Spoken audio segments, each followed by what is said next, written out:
అదే ఏదైతే సుప్రియ గారి గురించి మాట్లాడాలనుకుంది ఎలా వంశీ మాట్లాడేశాడు.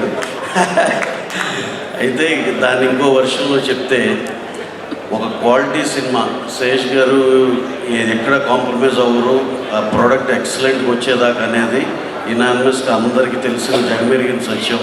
కింద ఆడియన్సెస్ నుంచి పైన సినిమా అవడదాకా అందరికీ అలాంటి క్వాలిటీ సినిమా మృణాల్ గారు ఆవిడ పర్ఫార్మెన్స్ గురించి మరొకసారి చెప్పుకోవాల్సింది ఏం లేదు.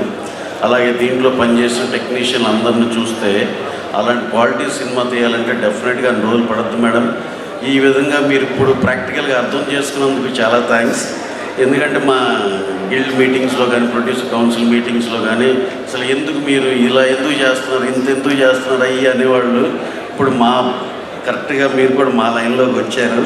ఈ విధంగా ఇక్కడితో ఆగకుండా కంటిన్యూస్గా ఇది చాలా చాలా మంచి సక్సెస్ అవుతాయని అందరూ బలంగా నమ్ముతున్నారు.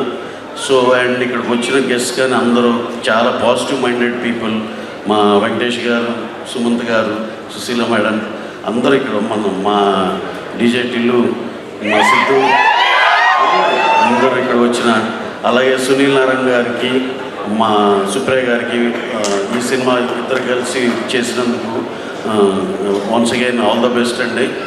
ఈ సినిమాకి పనిచేసిన మ్యూజిక్ డైరెక్టర్ బీమ్స్ గారు అందరికీ, హోల్ క్యాస్ట్ అండ్ క్రూ అందరికీ ఆల్ ద బెస్ట్. డెఫినెట్గా మీరు you'll come up with flying colours. అందరికీ చాలా కాన్ఫిడెన్స్ ఉంది. ఈ సినిమా మీకోసమే కాదు, ఇండస్ట్రీ కోసం ఆడాల్సిన పరిస్థితి వచ్చింది. ఇది అలా జరుగుతుందని మనస్ఫూర్తి కోరుకుంటున్నాం. So anyhow all the best to the entire caste and crew. Thank you very much.